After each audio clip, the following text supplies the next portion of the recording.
Hello बच्चों, welcome back to your channel. I hope आप सब अच्छे होंगे। तो केमिस्ट्री का सैम्पल पेपर हम लोग डिस्कस कर रहे हैं सीबीएसई बोर्ड का।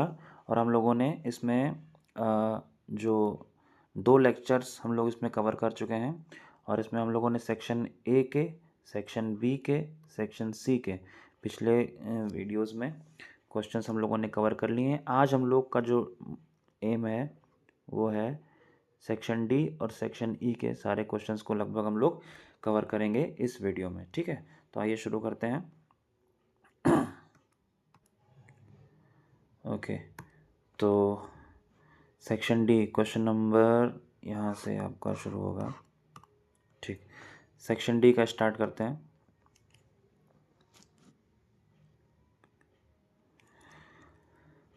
ओके, तो क्वेश्चन आपके सामने ये रखा है। ये केस बेस्ड क्वेश्चन है। इसमें आपको पूरा ये पैराग्राफ रीड करना है।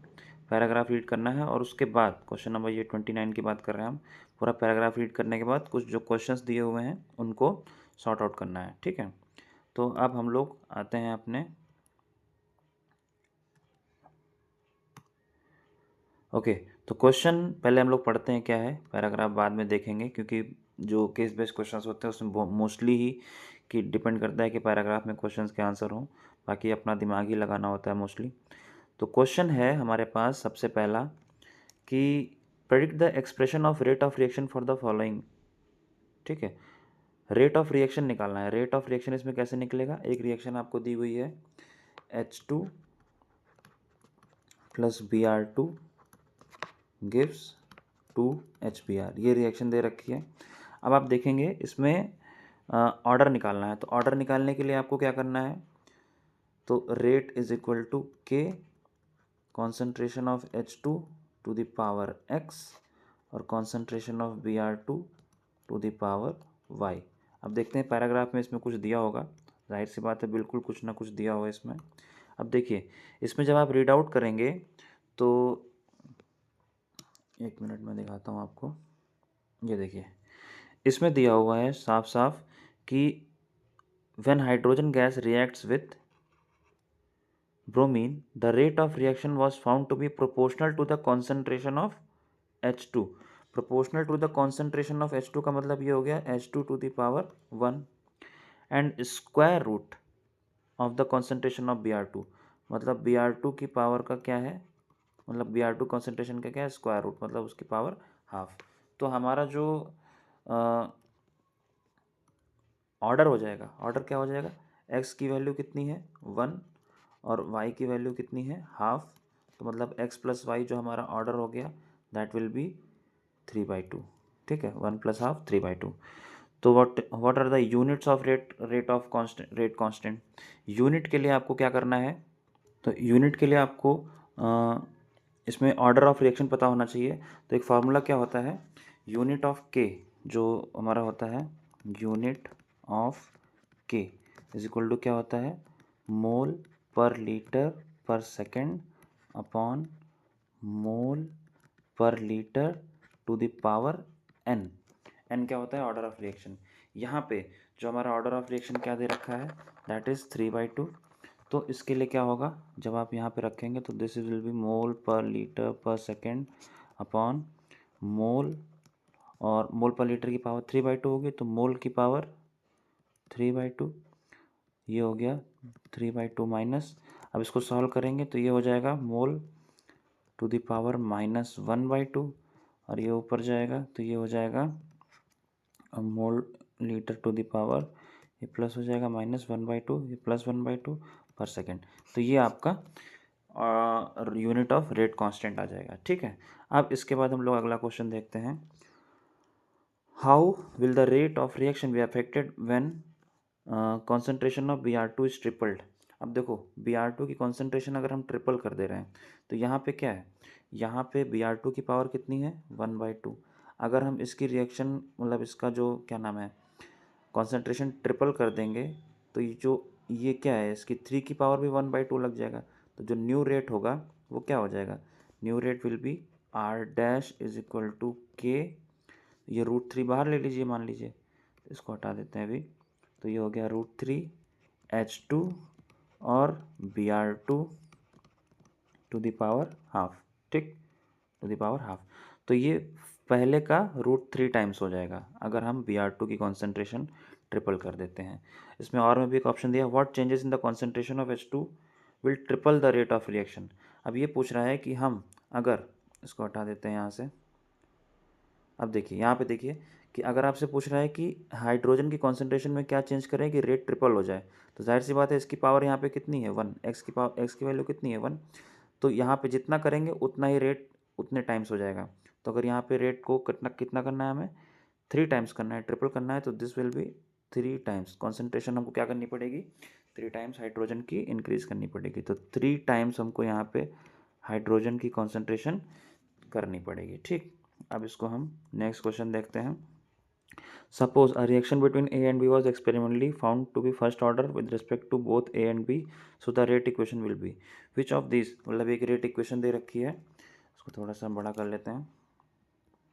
अब देखिए यहाँ पे क्या है एक रिएक्शन रेट इक्वेशन दे रखी है और उसने पूछ रहा है इन दोनों में से कौन सा मैकेनिज्म आपको इसके लिए करेक्ट लग रहा है।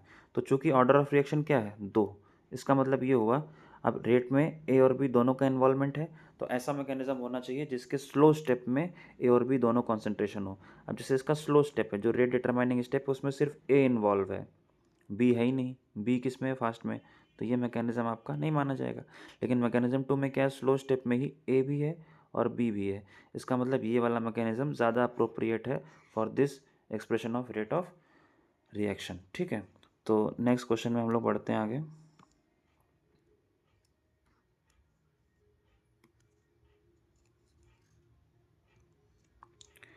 ओके, तो ये भी एक केस बेस्ड टाइप का ही क्वेश्चन है। The amines are basic in nature, the pKb value is a measure of basic strength of amine. ये पूरा बताया गया इसके बारे में, बेसिक स्ट्रेंथ पीकेबी पे डिपेंड करता है। ठीक है, हमें मालूम है। नेक्स्ट पेज पे चलते हैं हम लोग। अब देखिए ये पूरा टेबल दिया गया है, इस टेबल में क्या क्या चीज़ें हैं। इस टेबल में आपको बताया गया है कि कोई सब्स्टिट्यूएंट है x, जैसे CH2 हो सकता है, NH हो सकता है, O हो सकता है, या CH3CON हो सकता है, C6H5CON हो सकता है।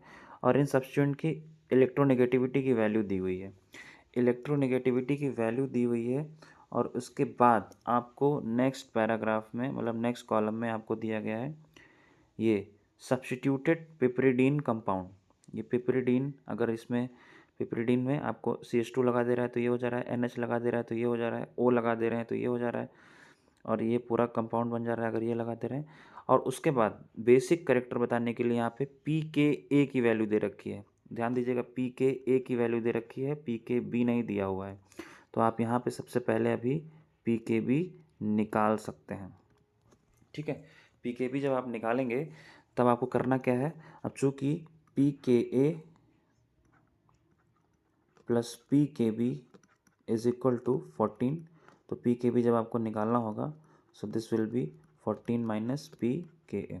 जो भी आपको वैल्यू दी हुई है उसको 14 में से माइनस कर देंगे तो इसकी वैल्यू आ जाएगी यहाँ पे। ठीक है, तो और इसको माइनस कर देंगे 14 में से, इसको भी 14 में से माइनस करेंगे, इसको भी 14 में से माइनस करेंगे, इसको 14 में से माइनस करेंगे, तो सबका आ जाएगा आपका pKb वैल्यू। ठीक, अब क्वेश्चन समझते हैं पहले क्या है, क्वेश्चन के हिसाब से टेबल को देखेंगे। ये क्या है, a plot a graph between the electronegativity of substituent versus pKb value. Electronegativity और पीकेबी के बीच में आपको एक ग्राफ प्लॉट करना है। ठीक है, तो यहाँ पे मान लीजिए आपने एक तरफ इलेक्ट्रोनेगेटिविटी ले रखी है और एक तरफ आपने पीकेबी वैल्यू ले रखी है। ठीक है, और the substituent versus pKa value of the corresponding propylamine. Propylamine वाले का करना है, मतलब ये वाले का, इनका। ठीक है, इलेक्ट्रोनेगेटिविटी आपको लेनी है 2.55, 3.12, 3.1, 3.44, 3.6, 3.7। तो यहाँ पे आपको 0 से लेके 1 2 3 4 5 6, ठीक है, 1 2 3 4 5 हो जाएगा यहीं तक। इलेक्ट्रोनेगेटिविटी इस तरफ हो गई। पीकेबी वैल्यू क्या होगी हमने बताया अभी, इसको 14 में से माइनस करेंगे तो ये क्या आएगा, 3.87 अप्रॉक्स। 3.87 जो आएगा आपका, ये हो गया इसका पीकेबी वैल्यू। ऐसे ही इसको 14 में से माइनस करेंगे तो जो भी आपकी वैल्यू आएगी ये अलग रख लेंगे, इसको 14 में से माइनस करेंगे, इसको 14 में से माइनस करेंगे। अब 3.87 है, पीकेबी वैल्यू के मान हम लोग ले लेते हैं यहाँ से ये 1 2 3 4 5 इस तरह से होगा। तो जैसे यहाँ पे क्या है, देखिए यहाँ पे ध्यान से, अब 2.55 अगर इलेक्ट्रोनेगेटिविटी है तो आपकी वैल्यू कितनी आ रही है, 3.87। तो 2.55 पे मान लीजिए 2.55 इलेक्ट्रोनेगेटिविटी है और 3.87 करीब यहाँ पे होगी, तो ये आपने पॉइंट रख दिया। ठीक है, अगला आपका जो होगा वो ज़्यादा होगा, 9.8 है। मान लीजिए हम लोग यहाँ पे करीब 10 माइनस कर रहे हैं तो 3 पॉइंट कुछ आएगा यहाँ पे, 3.19। ठीक, तो ये हो गया 3.19 नहीं,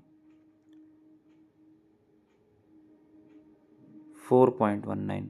ठीक है, हाँ 4.19 आएगा यहाँ पे अप्रॉक्स। तो अगले वाले की वैल्यू कितनी है, 3.12 है ना, तो ये इलेक्ट्रोनेगेटिविटी में 3 में, ये 4.19। ऐसे ही अगले वाले का कुछ ऐसे होगा, ऐसे होगा, ऐसे होगा। तो ये आपका कुछ इस तरह से ग्राफ बन जाएगा। बस आपको यहाँ पे माइनस कर करके सारी वैल्यूज़ निकालनी पीकेबी की। ठीक, तो ये हमारा पहला क्वेश्चन हो जाएगा। अगला क्वेश्चन क्या कर रहा है, the electronegativity of substituent C6H5CN is 3.7।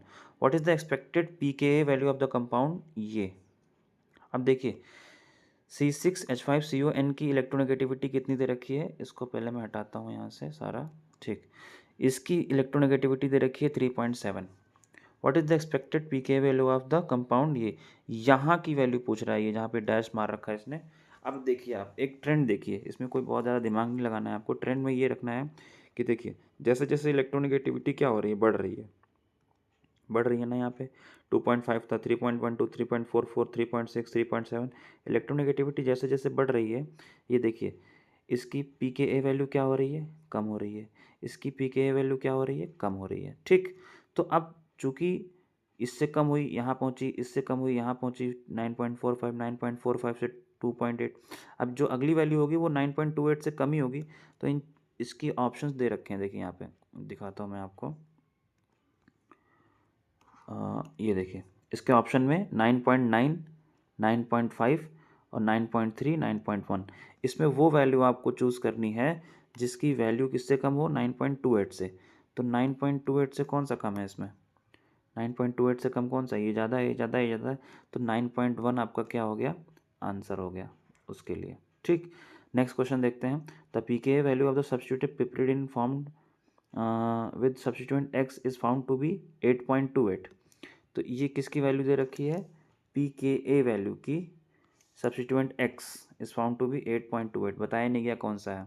ठीक, what is the expected value of electronegativity.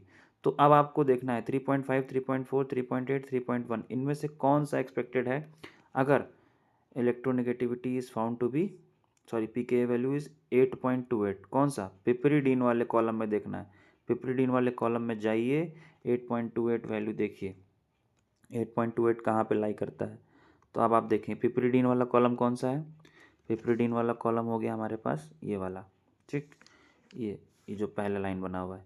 और 8.28 पी के वैल्यू कहाँ पे लाई करेगी, 8.28, जैसे ये देखिए कम हो रहा है ना, 9.8, 8.36, 8.28 यहाँ पे कहीं लाई करेगी बीच में।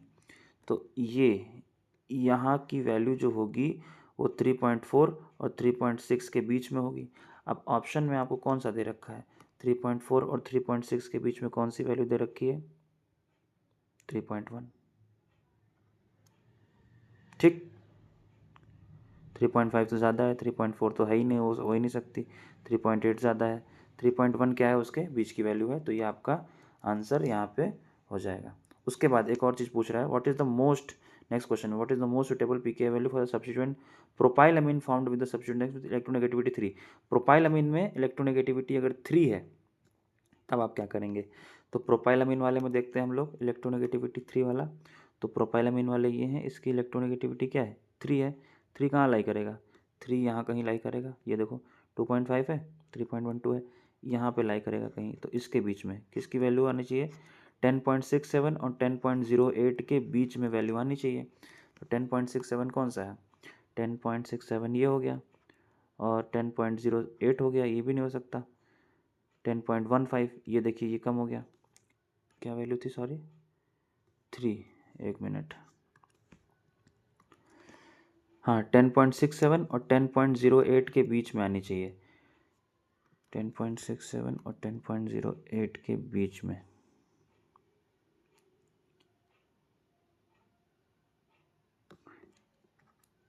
हाँ, तो ये कौन सी वैल्यू होगी 10.15, ठीक 10.15, ये हमारी वैल्यू हो गई 10.67 और 10.08 के बीच में क्या वैल्यू आ गई 10.15, ठीक। तो ये हमारा ऑप्शन हो गया। अगला जो क्वेश्चन है हमारा वो क्या है सेक्शन ई में, सेक्शन ई क्या कह रहा है, A purple compound A, which is a strong oxidizing agent and used for the bleaching of wool, cotton, silk and other textile fibers, was added to each of three। ये भी हमारा एक paragraph based है, हमको लग रहा है H2O से फॉलोड बाई। अब कुछ फिगर बना के दिया है इसने, आगे कह रहा है, एक मिनट, ये देखिए ये फिगर बना के दिया है इसने और इसके हिसाब से आपको क्वेश्चंस के आंसर करने हैं। तो ये जो कह रहा है ये क्या कह रहा है, देखिए ध्यान से। अब ये 3 टेस्ट ट्यूब बना के दिया, इसमें एक में ऑक्सैलिक एसिड डाला है, एक में पीबीएस डाला है, एक में केआई डाला है। तो कह रहा है in which of the following test tube A B C violet vapours will be form. इन सब में क्या डाला है, एक पर्पल कलर का कंपाउंड डाल रहा है सब में, ठीक है, पर्पल कलर का कंपाउंड डाल रहा है। तो आपको एक आइडिया लगना चाहिए, पर्पल कलर का कंपाउंड आपने पढ़ा है जो है दैट इज़ KMnO4, लेकिन चेक करते हैं हम लोग, ठीक। अब ऑक्सीडाइजिंग एजेंट है, एक्स है, जिसको एक्स बोल रहा है ना, तो ये एक्स हो गया हमारा KMnO4। अब वॉयलेट वेपर किस में फॉर्म होंगे, जिसमें ऑक्जेलिक एसिड में होगा नहीं, क्योंकि KMnO4 को ऑक्जेलिक एसिड डालोगे तो क्या बनेगा, CO2 बनेगा, ठीक, ऑक्जेलिक एसिड का ऑक्सीडेशन हो जाएगा। पीबीएस में डालेंगे तो क्या बन जाएगा, PbSO4 बन जाएगा। और KI में डालेंगे तो ये क्या बनाएगा, I2 किस कलर का होता है, वायलेट कलर का, तो ये वायलेट वेपर्स बनाएगा, ठीक। तो वायलेट वेपर किस में फॉर्म होंगे, इस टेस्ट ट्यूब में, कौन सी वाली में, सी वाली में, ठीक। The bubbles of gas evolve will extinguish a burning match stick. तो ये जब ऑक्जेलिक एसिड वाले में डालेंगे, मतलब टेस्ट ट्यूब ए में डालेंगे, तब आपके क्या होगा, CO2 गैस इवॉल्व होगी, और CO2 गैस क्या होती है, आग को बुझा देती है। इक्वेशन लिखनी है इन दोनों के लिए, तो इक्वेशन लिखने के लिए क्या करना है, देखिए, तो जो हमारा जैसे हमारा ये CO2 वाला है, तो ये जो C2O4 है, C2O4 -2 प्लस MnO4, KMnO4 का ये वाला एक्टिव है, और H2SO4 डाल रहा है तो H प्लस भी है, एसिडिक मीडियम में रिएक्शन होगी, C2O4 will get converted into CO2, MnO4 will get reduce to Mn+2 and H plus will form H2O। ये हो गई पहले वाले की रिएक्शन। और आयोडीन वाले की क्या रिएक्शन होगी, ये जो हमारा KI है, मतलब इसका I minus plus MnO4 minus plus H plus, ये रिएक्शन करके क्या बनाएगा, I will get converted into I2, Mn+7 will get converted into Mn+2 and this will form water। तो ये हमारी रिएक्शन हो गई। अगला क्वेश्चन हम लोग देखते हैं, a metal, okay B part है, a metal ion Mn+ for the first transition series having D5 configuration combines with 3 didentate ligands assuming delta O is less than pairing energy, ठीक है। Draw the crystal field energy level diagram for the 3D orbital. तो इसके लिए देखते हैं समझ के।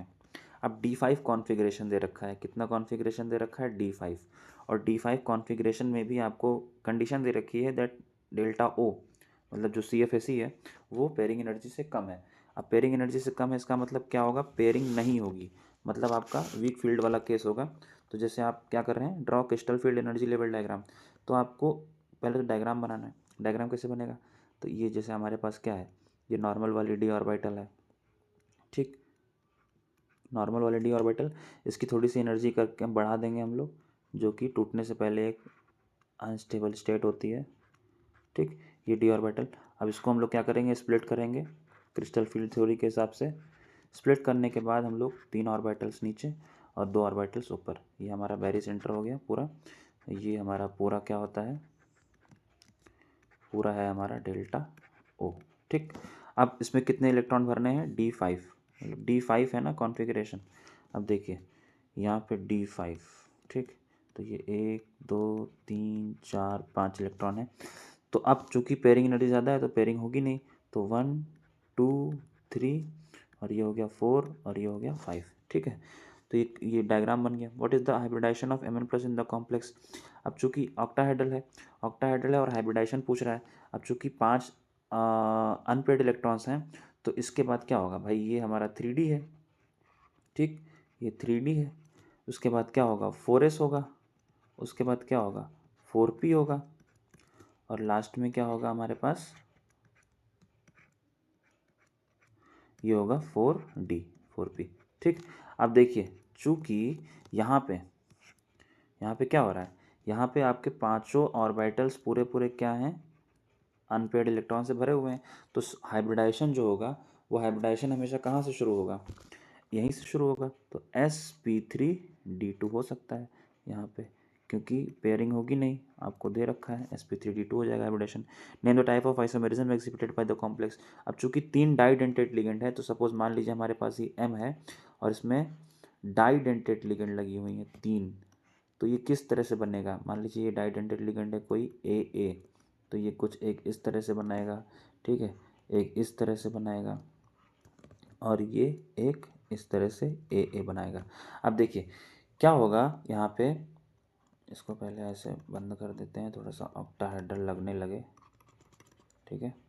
अब देखिए तो यहाँ पे क्या होगा, इसका अगर आप मिरर इमेज बनाएं, भाई सिस ट्रांस तो इसमें कुछ ऐसा हो नहीं सकता, तो इसका मिरर इमेज जब बनाएंगे तो मिरर इमेज जो होगा वो हमारा क्या बनेगा, मिरर इमेज हमारा कुछ इस तरह से बनेगा। ये इसका मिरर इमेज है जो कि नॉन सुपर इम्पोजिबल होगा। तो ये हमेशा क्या दिखाएगा, ये दिखाएगा हमें नॉन सुपर इम्पोजिबल है, इसका मतलब ये कौन सा आइसोमेरिज्म शो करेगा, ऑप्टिकल आइसोमेरिज्म, ठीक है, ऑप्टिकल आइसोमेरिज्म ये शो करेगा। तो टाइप ऑफ आइसोमेरिज्म भी हो गया। अब इसको हटाते हैं, नेक्स्ट क्वेश्चन पे आते हैं फटाफट। ऑप्शन में है, अब देखिए क्वेश्चन समझते हैं ध्यान से। ओके अब देखिए ये क्वेश्चन है, using the valence bond theory identify ABCD in the following table. ABCD बताना है। तो क्या क्या चीज़ें दे रखी हैं, कॉम्प्लेक्स का नाम दे रखा है, सेंट्रल मेटल आयन कौन सा है बता रखा है, कॉन्फिगरेशन बता रखा है, hybridization, geometry, number of unpaired electrons, magnetic behaviour. तो सबसे पहले देखते हैं ए क्या है। ए क्या है, सेंट्रल मेटल, ये COF4 2 माइनस है, COF4 2 माइनस है। तो इसमें क्या होगा, कोबाल्ट का कितना है ऑक्सीडेशन स्टेट +2, तो ए हो जाएगा हमारा कोबाल्ट। बी कहाँ है, बी ये रहा, नंबर ऑफ अनपेयर्ड इलेक्ट्रॉन्स कितने होंगे। अब चूंकि 3D7 है, 3D7 का मतलब क्या हो गया, 3D7 का मतलब हो गया 1 2 3 4 5 6 और 7, तो अनपेड इलेक्ट्रॉन्स कितने होंगे इसमें, 3। तो बी कितना हो गया, बी हो गया हमारा 3, ठीक है। अब सी कहाँ है, सी ये रहा, हाइब्रिडाइजेशन पूछ रहा है इस वाले का। तो अब समझिएगा CrH2O, इसमें क्रोमियम का ऑक्सीडेशन स्टेट कितना है, +3 दे रखा है। क्रोमियम का ऑक्सीडेशन स्टेट कितना दे रखा है, +3। अब क्रोमियम +3 में कितना हो जाएगा, आर्गन 3D3 4s0, यही हो जाएगा। अब 3D3 4s0 है, इसका मतलब कुछ भी हो, क्या होगा, जैसे ये है मान लीजिए 3D3 1 2 3, तो यहाँ पे ये D वाले दो इन्वॉल्व हो जाएंगे और बाकी यहाँ पे S है ना, और P के, और उसके बाद D के, ठीक। तो D2sp3, D वाले ये वाला यूज़ नहीं होगा, तो इसमें हाइब्रिडाइजेशन क्या हो जाएगा, D2sp3। तो हमारे पास जो C हो गया वो क्या हो गया, D2sp3। अगला क्या है, D इसका बिहेवियर बताना है। अब चूंकि यहाँ पे अनपेड इलेक्ट्रॉन्स हैं, तो ये D क्या हो जाएगा, ये हो जाएगा पैरामैग्नेटिक, अनपेड इलेक्ट्रॉन्स हैं यहाँ पे 3। ये ई ऑप्शन में क्या पूछ रहा है, इस वाले का हाइब्रिडाइजेशन। अब चूंकि NiCO4 है, तो NiCO4 में हो जाएगा 3D,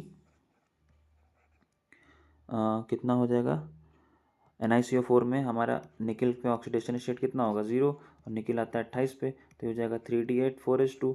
अब चूंकि CO है तो CO स्ट्रॉन्ग लिगेंड है, तो इसको पेयरिंग कराएगा। तो जब 8 इलेक्ट्रॉन्स ये S और उसके बाद ये P3, ठीक है, तो ये 3D हो गया, ये 4s हो गया और ये 4p हो गया। अब देखिए ध्यान से, 3D 8 है, तो 8 इलेक्ट्रॉन ये और 2 इलेक्ट्रॉन ये, 10 दसों क्या हो जाएंगे, इसी में भर जाएंगे, सबके सब इसी में इलेक्ट्रॉन भर जाएंगे। अब खाली क्या रहेगा, S और P3, क्योंकि 4 ही लिगेंड है ना, तो हाइब्रिडाइजेशन क्या हो जाएगा, sp3, ठीक है। F क्या है, ये ज्योमेट्री ऑफ द कॉम्प्लेक्स पूछ रहा है। अब चूंकि sp3 में क्या होता है, sp3 का मतलब होता है टेट्राहेड्रल, अगर dsp2 होता तो स्क्वायर प्लेनर होता। तो ये हमारा इसका आंसर। अगला क्वेश्चन देखते हैं हम लोग फटाफट। Right the ionic equation for the reaction of acidified K2Cr2O7 with the H2S and FeSO4। तो ठीक है, हम लोग आयनिक इक्वेशन लिखना है, तो आयनिक इक्वेशन में देखो Cr2O7 2 माइनस किसके साथ रिएक्शन करानी है, H2S के साथ। ठीक है, अब H2S के साथ रिएक्शन कराओगे और एसिडिक मीडियम है तो H प्लस ले लिया। अब H2S का ऑक्सीडेशन किस में होता है, सल्फर में। Cr2O7 खुद रिड्यूस हो जाता है किस में, Cr+3 में, और ये क्या बना लेगा, वाटर। ठीक, अब FeSO4 के साथ कराएंगे तो FeSO4 में क्या है, वैसे Cr2O7 2 माइनस है, FeSO4 में क्या है, Fe+2 और H प्लस साथ में रहेगा क्योंकि एसिडिक मीडियम है। अब देखिए तो Cr किस में रिड्यूस हो जाएगा, Cr+3 में, Fe+2 किस में ऑक्सीडाइज हो जाएगा, Fe+3 में, और H प्लस किस में चला जाएगा, H2O में। तो ये हमारी रिएक्शन हो गई। ठीक, नेक्स्ट क्वेश्चन है हमारा 32। Give a reason for the following.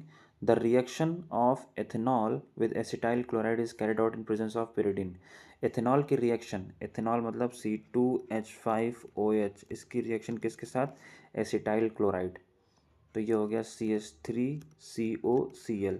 यहाँ पे क्या होगा, ये H हटेगा और ये Cl हटेगा और ये क्या बना लेगा, C2H5OCOCH3। ठीक, और प्लस HCl रिलीज हो जाएगा। तो इस HCl को हटाने के लिए, रिएक्शन को आगे बढ़ाने के लिए फटाफट यहाँ पे किस चीज़ का यूज़ किया गया है, बेस का। तो this base is use to consume the HCl produced in the reaction so that the reaction में proceed in forward direction fastly. ठीक है, तो नेक्स्ट क्वेश्चन पे हम लोग आते हैं अपना। अब देखिए, ओके 13th। अब आपको क्या बताना है यहाँ पे, हाँ वही अगला क्वेश्चन है, cresols are less acidic than phenol. Cresols क्या होते हैं, क्रिसॉल का मतलब होता है OH के साथ क्या लगा हुआ है, CH3। चाहे ऑर्थो पे, चाहे मेटा पे, चाहे पैरा पे, अलग अलग हो जाएगा, लेकिन हमें किसी भी क्रिसॉल का बता देना है क्योंकि all the cresols are lesser acidic than phenol. तो क्रिसॉल में जो ये CH3 ग्रुप लगा हुआ है, CH3 ग्रुप कौन सा ग्रुप होता है, एक इलेक्ट्रॉन डोनेटिंग ग्रुप है, और electron donating group always decreases the acidic strength by decreasing the stability of the conjugate base formed. तो जब यहाँ से H निकल जाएगा तो ये बनाएगा OH, ये देखो ये क्या बनाएगा, O माइनस। ठीक है, तो ये जो CH3 है ये इलेक्ट्रॉन डोनेटिंग इफेक्ट लगा के इस माइनस चार्ज को खूब सारा बढ़ा देगा और स्टेबिलिटी क्या हो जाएगी, कम हो जाएगी। So this conjugate base is less stable.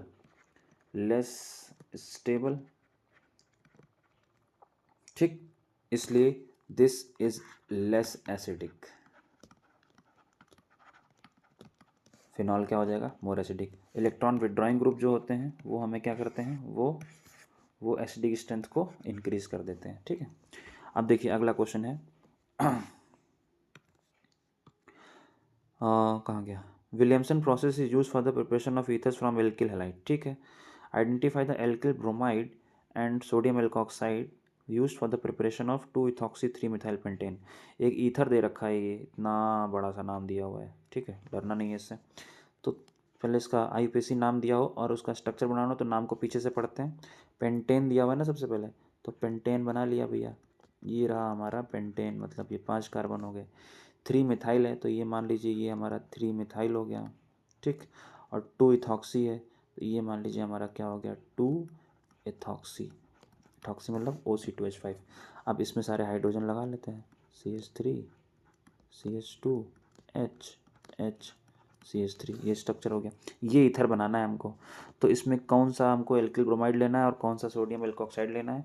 तो ये चीज़ आपको मालूम होगी कि जो हमारा RX होता है विलियमसन ईथर सिंथेसिस में, ये जो हमारा RX होता है इसको हम प्राइमरी रखने की कोशिश करते हैं, वरना एलिमिनेशन हो जाएगा इंस्टेड ऑफ सब्स्टिट्यूशन। तो RX को प्राइमरी बनाने के लिए अपन को तोड़ना है। तोड़ने के तरीके हैं, या तो यहाँ से तोड़ो या तो यहाँ से तोड़ो। अगर यहाँ से तोड़ दोगे तो ये सेकेंडरी बन जाएगा, दिक्कत हो जाएगा। यहाँ से तोड़ते हैं, यहाँ से तोड़ेंगे तो ये बन जाएगा, ये इसको दे देंगे ब्रोमीन, तो ये प्राइमरी हो गया, और जितना बच गया है उसको दे देंगे सोडियम। ठीक, तो ये जो हमारा हो गया C2H5Br, ये वाला एल्किल ब्रोमाइड ले लेंगे, और बाकी जो बचा हुआ है 5 कार्बन ये, ठीक है, तीसरे पे CH3 और यहाँ पे ONA, ये हमारा हो गया सोडियम एल्कोक्साइड। ठीक, ये जो हमारा हो गया सोडियम एल्कोक्साइड हो गया। इसके लिए कन्वर्ट करना है। अगला क्वेश्चन है टॉल्यूइन टू 3 नाइट्रोबेंजोइक एसिड। तो टॉल्यूइन अपने पास क्या है, टॉल्यूइन ये रहा, बेंजीन में क्या लगा हुआ है CH3, और इससे क्या बनाना है 3 नाइट्रोबेंजोइक एसिड। तो पहले बेंजोइक एसिड बना लिया और यहाँ पे क्या लगा हुआ है NO2। तो कोई बात नहीं, सबसे पहले इसमें कन्वर्ट करते हैं क्या, इस CH3 को इस COH में कन्वर्ट करने के लिए क्या डालते हैं हम लोग, ऑक्सीडेशन कराना है। तो KMnO4 डाल दिया हमने। KMnO4 जैसे ही डालेंगे तो ये बना लेगा COOH। अब चूंकि ये मेटा डायरेक्टिंग ग्रुप है तो इसमें सिर्फ नाइट्रो ग्रुप जोड़ना है। तो जैसे ही नाइट्रो ग्रुप जोड़ने वाले सारे सब्स्टिट्यूएंट डालोगे HNO3 H2SO4, तो ये क्या कर लेगा NO2 ग्रुप लगाएगा एट दी मेटा पोजीशन। तो ये मेटा पोजीशन का NO2 हो गया और ये हमारा हो गया COOH। ठीक है, तो ये कन्वर्ट हो गया हमारा। अगला पूछ रहा है बेंजीन से मेटा नाइट्रो एसिटोफिनोन बनाना है। तो बेंजीन से मेटा नाइट्रो एसिटोफिनोन बनाने के लिए पहले इसको हटाते हैं। अब देखिए ये रहा हमारा बेंजीन, ठीक, और क्या बनाना है हमें मेटा नाइट्रो एसिटोफिनोन। तो मान लो ये हमारा एसिटोफिनोन है, C+O COCH3, और ये मेटा नाइट्रो हो गया। ठीक है, अब देखिए सबसे पहले इसमें देखना पड़ेगा कि जोड़ना क्या है। इसमें अगर हम नाइट्रो ग्रुप जोड़ते हैं तो नाइट्रो मेटा डायरेक्टिंग है तो यहाँ पे जोड़ देगा। तो हम सबसे पहले इसमें क्या करते हैं NO2 ग्रुप जोड़ लेते हैं। NO2 ग्रुप जोड़ने के लिए हम लोग क्या डालते हैं HNO3 और H2SO4।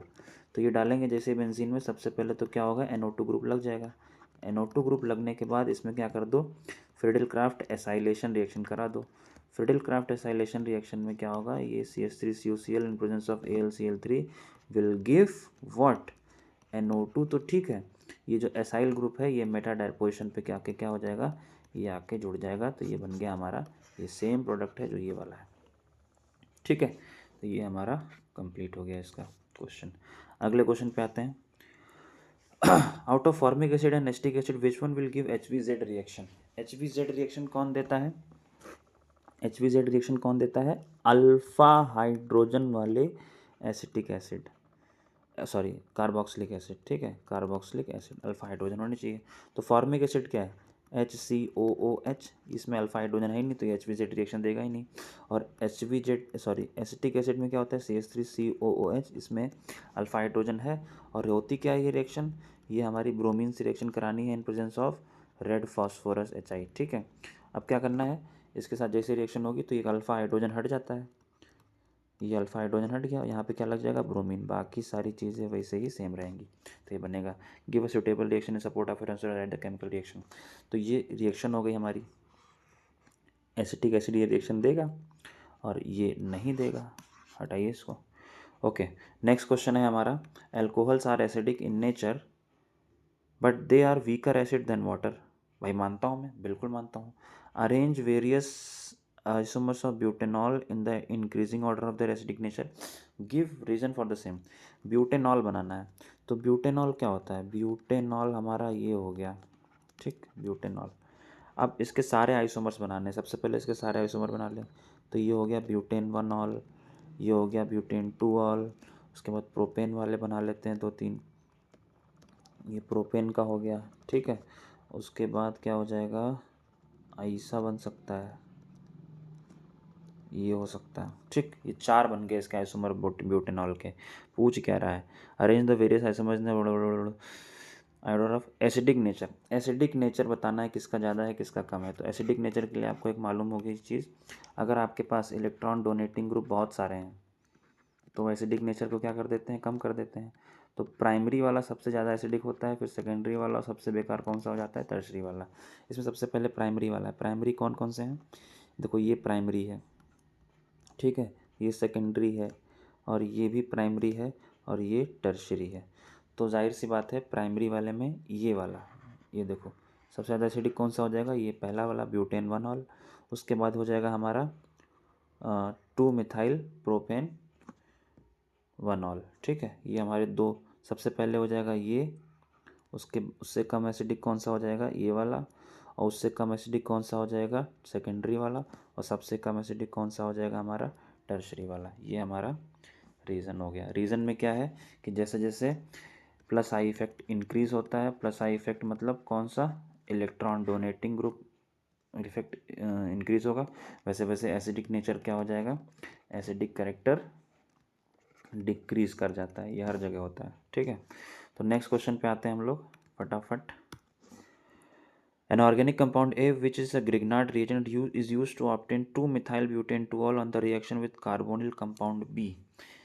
एक कोई ग्रिग्नार्ड रिएजेंट है A, ठीक है, हमको मालूम नहीं है ये क्या है, अभी हम लोग पता करते हैं।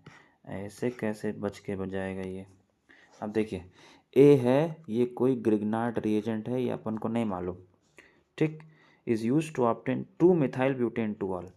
पहले बनाते हैं 2-methyl butane 2-ol। तो ये हो गया हमारा 1 2 3 4 ब्यूटेन 2-ol, ये हो गया 2-methyl, ये हो गया भैया, ये अल्कोहल हमको बनाना है, ये अल्कोहल हमको बनाना है। अब देखो जो ग्रिग्नार्ड रिएजेंट से कार्बोनिल कंपाउंड में रिएक्शन करा के जो अल्कोहल बनता है, उसमें क्या ध्यान रखना है, उसमें ध्यान ये रखना है कि ये जो इतना पोर्शन होता है, इतना, ये जो ये पूरा, ये कहाँ से आता है, ये आता है आपका एल्डिहाइड या कीटोन जो भी आपने लिया हुआ है। बाकी ये जो बचा हुआ है जहाँ पे OH लगा हुआ है, उस पे जो कार्बन का मटेरियल है, ये कहाँ से आता है, ये आता है ग्रिग्नार्ड रिएजेंट से, ठीक। आप ध्यान से समझिए। अब इस तरह का कोई एल्डिहाइड तो हो नहीं सकता, इस तरह का तो कीटोन ही हो सकता है। तो ये हमारे पास हो गया कीटोन CH3। कीटोन क्यों हो सकता है, क्योंकि ये बीच में लगा हुआ है, ठीक है। अगर किनारे होता तो एल्डिहाइड मान लेते भैया हम। अब इसमें हम ग्रिग्नार्ड एजेंट इसको जोड़ना है, तो इसमें क्या जोड़ दो, CH3 MgBr मान लो, जोड़ दिया। अब इन दोनों की रिएक्शन कराओगे ना, तो क्या होगा भाई, ये देखो CH3 माइनस MgBr क्या हो जाएगा, प्लस, ये ऐसे टूटेगा तो ये O माइनस, और ये हो गया कार्बन पे प्लस, ये CH3 माइनस इस कार्बन पे जाके अटैच हो जाएगा। फिर जब हाइड्रोलिसिस कराएंगे तो ये क्या हो जाएगा, OH। तो मतलब यही वाला अल्कोहल क्या हो जाएगा, बन जाएगा। पूछ क्या रहा है, right the equation for the reaction between A and B। तो ये हमारा A हो गया ग्रिग्नार्ड रिएजेंट, और ये B हो गया, B क्या है, ब्यूटेन 2-ol। इन दोनों की रिएक्शन करा के हाइड्रोलिसिस कराओगे तो यही बन जाएगा, ठीक है। नेक्स्ट क्वेश्चन, ये बहुत इंपॉर्टेंट क्वेश्चन है ये वाला। इसमें ग्रिग्नार्ड रिएजेंट में जब भी हम, सॉरी ग्रिग्नार्ड कहाँ गया, हाँ, तो ग्रिग्नार्ड रिएजेंट में जब भी हम लोग क्या करते हैं, ग्रिग्नार्ड रिएजेंट में जब भी हम लोग फॉर्मल्डिहाइड जोड़ते हैं तो वो बनाता है प्राइमरी अल्कोहल। अगर इसमें हम लोग फॉर्मल्डिहाइड के अलावा कोई और एल्डिहाइड जोड़ देते हैं तो ये बनता है सेकेंडरी अल्कोहल। अगर कोई कीटोन जोड़ते हैं तो ये बनाता है टर्शरी अल्कोहल। ये ग्रिग्नार्ड रिएजेंट वाली रिएक्शन तीनों आपको अच्छे से याद होनी चाहिए। अगला हम लोग समझते हैं फटाफट। हाँ, An experiment is carried out in the laboratory to study the depression in freezing point of 1 molar aqueous solution of aluminum nitrate। तो ये हमारे पास है एल्यूमिनियम नाइट्रेट, ठीक है, अच्छी बात है। 1 molar aqueous solution of glucose, glucose भी है हमारे पास, were taken from the figure. Identify the solution A, solution 1 and solution 2। अच्छा, तो आपको बताना है इसमें कौन सा सोल्यूशन A है, सोल्यूशन B है, मतलब सोल्यूशन 1 और सोल्यूशन 2 कौन सा है, इसमें कौन सा एल्युमिनियम नाइट्रेट का है और कौन सा। तो सबसे पहले ये पता करना होगा कि अगर हम इन दोनों को सोल्यूशन बनाएंगे तो इसमें से किस में डिप्रेशन ज़्यादा होगा। तो आपको मालूम है कि जिसमें आई फैक्टर ज़्यादा होता है उसी का डिप्रेशन ज़्यादा होगा। तो इसका आई फैक्टर किस पे डिपेंड करेगा, नंबर ऑफ़ पार्टिकल्स पे। तो ये अंदर जाके डिसोसिएट नहीं होता है, इसलिए इसके नंबर ऑफ़ पार्टिकल 1 ही रहेंगे।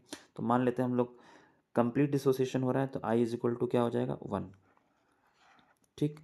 तो glucose, urea, sugar, ethylene glycol, ये सारे इनका आई क्या होता है, 1।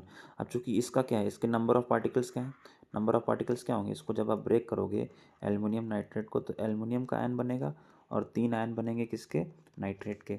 तो 3 और 1 4 आयन बनेंगे। नंबर ऑफ़ पार्टिकल्स हो गए 4 और नंबर ऑफ़ पार्टिकल्स हो गए 4, तो इसका मतलब डिप्रेशन इसमें क्या होगा, ज़्यादा होगा।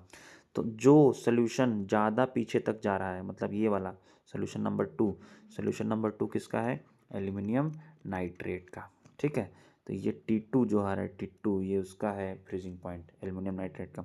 और ये सोल्यूशन नंबर जो 1 है ये हमारा कौन सा हो गया, ये हमारा सोल्यूशन हो गया ग्लूकोज का। ये पूछ रहा है आपसे, गिव अ प्लॉजिबल आंसर। तो प्लॉजिबल रीज़न में यही हो गया कि जिसमें नंबर ऑफ पार्टिकल्स ज़्यादा होंगे उसमें डिप्रेशन ज़्यादा होगा, जिसमें नंबर ऑफ पार्टिकल्स कम होंगे उसमें डिप्रेशन कम होगा। ठीक, ओके। क्वेश्चन ये है, the osmotic pressure of a solution of cane sugar was found to be 2.46 atm at 300 kelvin if the solution was diluted 5 times. तो अब इसमें दो केस वाला है सिस्टम। इसमें मान लेते हैं पाई 1 है हमारे पास, पाई का वैल्यू जो क्या नाम है ऑस्मोटिक प्रेशर का फॉर्मूला होता है that is number of moles upon volume R T, यही होता है ना कॉन्सेंट्रेशन सी आर टी। तो अब पाई 1 हम लोग मान लेते हैं पहले वाले का है, और ये हो गया हमारे पास दूसरे वाले केस का पाई 2। अब समझिएगा, पाई 1 की वैल्यू दे रखी है सपोज हमारे पास, कितनी दे रखी है 2.64, ठीक है, सॉरी 46 है 2.46। अब पाई 2 पहले हमें पता करना है, पाई 2 तो बाद में निकलेगा, पहले हम लोग देखते हैं कि फार्मूला क्या बनेगा। सपोज हमारे पास क्या है, एक कंडीशन दे रखी है, दूसरा केस कैसे बनाना है, the solution was diluted 5 times.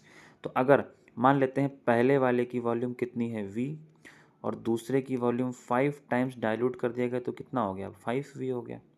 ठीक है, सिंपल सी बात है। तो पाई 1 अपॉन पाई 2 कितना हो जाएगा, इनका रेशियो ले लेते हैं। रेशियो लेंगे तो ये हो जाएगा एन तो सेम ही रखना है, नंबर ऑफ मोल्स तो सेम ही है क्योंकि कुछ एक्स्ट्रा तो ऐड किया नहीं, तो एन तो सेम ही रहेगा, N/V1 RT upon N/V2 RT। ठीक है, ये कैंसिल हो गया, एन कैंसिल हो गया, बचा क्या V1/V2, सॉरी V2/V1 उल्टा हो जाएगा ना क्योंकि ये नीचे है। सो दिस विल बी, इसको यहाँ से 1 मिनट पहले,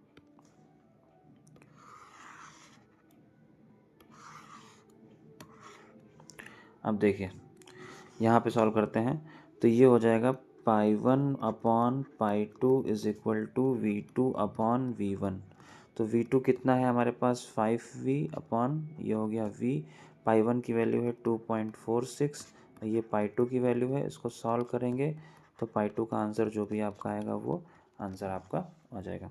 how can the osmotic pressure of the given cane sugar be decrease without changing its volume. अगर आप वॉल्यूम चेंज नहीं कर रहे हो, how can the osmotic pressure of the given cane sugar solution be decrease without changing its volume. अगर volume change नहीं करो तो क्या चेंज कर सकते हो, नंबर ऑफ मोल्स तो सेम ही रखने हैं, आर चेंज नहीं कर सकते तो आप टेम्परेचर ही चेंज कर सकते हो। टेम्परेचर अगर बढ़ा दोगे तो प्रेशर बढ़ जाएगा, ऑस्मोटिक प्रेशर, टेम्परेचर कम कर दोगे तो ऑस्मोटिक प्रेशर क्या हो जाएगा, कम हो जाएगा। ठीक है, तो हम लोग नेक्स्ट क्वेश्चन पे आते हैं अपना।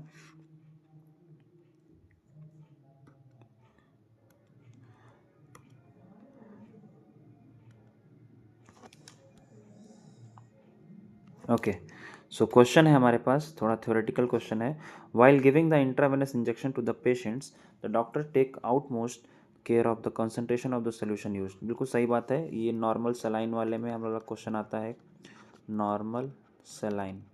ये क्या होता है कि जब हम लोग को इंट्रावेनस इंजेक्शन दी जाती हैं तो एक सोल्यूशन ऐसा होता है जिसको बोलते हैं नॉर्मल सलाइन, उसके अंदर मेडिसिन को क्या कर लेते हैं, डिज़ोल्व कर लेते हैं, ताकि ये जो ब्लड सेल्स हैं, ब्लड सेल्स के बाहर जब ये दवा जाए तो ऐसा ना हो कि हाइपरटोनिक या हाइपोटोनिक जैसी कोई कंडीशन क्रिएट हो जाए जिसकी वजह से कहीं सेल श्रिंक हो गई मान लो, या सेल जो आपकी आरबीसी है वो कहीं स्वेल ना हो जाए या कहीं श्रिंक ना हो जाए। इन दोनों केस से बचने के लिए जो मेडिसिन है वो इस सोल्यूशन में डिज़ोल्व करके दी जाती है, जिसका ऑस्मोटिक प्रेशर क्या होता है आरबीसी के इक्वल होता है। ठीक है, ताकि ब्लड सेल में ना अंदर वाटर जाए ना ब्लड सेल से बाहर वाटर आए। इसलिए concentration of the solution of the medicine to be implemented inside the veins of the patient should be checked before delivering. ठीक है, तो ये क्या होगा आपका नॉर्मल सलाइन सोल्यूशन वाला क्वेश्चन है, सिंपल सा है कॉन्सेंट्रेशन मेंटेन रखने के लिए। अब देखिए,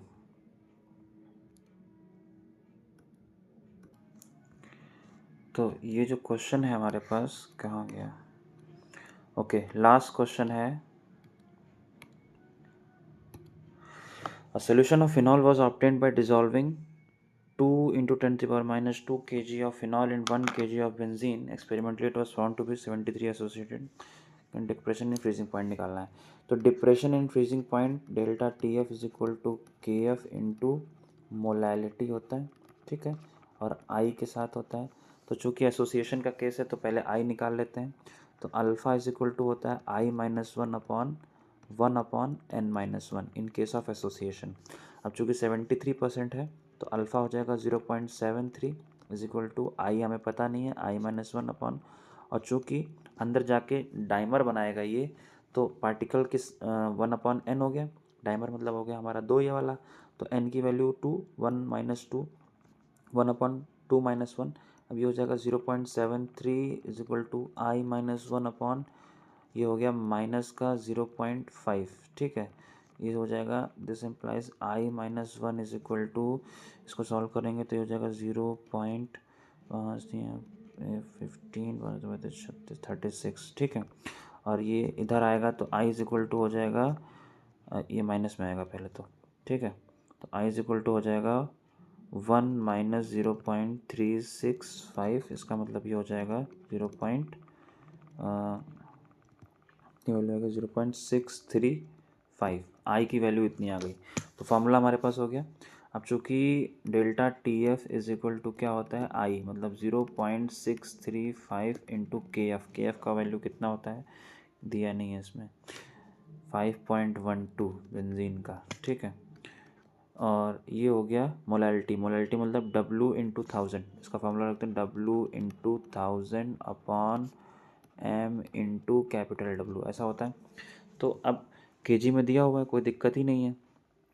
इसको ग्राम में पहले कन्वर्ट कर लेते हैं। वाई डिजॉल्विंग इतने केजी ऑफ फिनॉल है तो इसको पहले क्या करेंगे ग्राम में कन्वर्ट कर लेंगे। तो 2 इंटू 10⁻⁻2 kg है, इसका मतलब ये हो जाएगा 2 इंटू 10⁻⁻, माइनस का केजी को ग्राम में कन्वर्ट करेंगे तो ये पीछे आ जाएगा, तो ये हमारा हो जाएगा 10⁻, सॉरी ये पहले इतना है, ठीक है, इतने केजी है, ग्राम में कन्वर्ट करेंगे तो ये हो जाएगा 20 ग्राम, ठीक है, 20 ग्राम हो जाएगा W। अब उसके बाद कहाँ गया 1 kg ऑफ बेंजीन, सॉल्वेंट का वेट दे रखा है 1 kg, तो ऊपर 1000 लगाने की कोई ज़रूरत नहीं है।